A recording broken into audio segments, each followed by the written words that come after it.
ओमराज किचनमध्ये आपलं सर्वांचं स्वागत आहे. चला तर मंडळींनो, आता आपण बघूया मुळ्याची भाजी.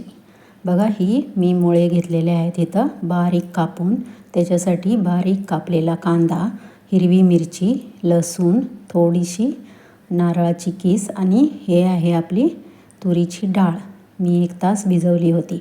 आणि इथं आहे लसूणाच्या पाकळ्या, मी इथं ठेचून घेत आहे. अशा तऱ्हेची भाजी नक्कीच करून बघा. झटकीपट अशी 5 मिनिटामध्ये ही भाजी होते. 2 चमचे तेल घातले गरम कढईमध्ये, त्याच्यामध्ये घातली लसूण ठेचलेली.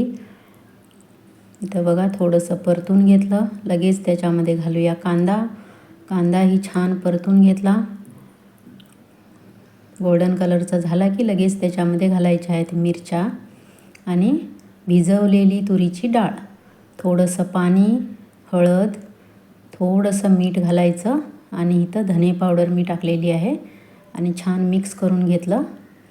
आणि थोडंसं आपल्याला हवं तेवढं पाणी घातलं. जास्त पाणी नाही घालायचं, कारण मुळा आपण पाणी सोडतो. आणि तो मुळा मी कापलेला ह्याच्यामध्ये घालून झाकून ठेवला. इथं बघू शकता 1-2-3 मिनटामध्ये हे पाणी सगळं सुकून आलेलं आहे. आणि थोडंसं पाणी उरलं आणि 1 मिनिट झाकून ठेवूया. आणि इथं बघा आता फायनल भाजी ही रेडी झालेली आहे. आणि आत्ता त्याच्यात थोडंसं चवीपुरतं मीठ आणि ही जी आम्ही कातली म्हणजे नारळाचा कीस होता तो वरून घालायचा आणि झाकून ठेवायचा. ह्या भाजीला मीठ जास्त लागत नाही, कारण ती मुळातच खारट असते.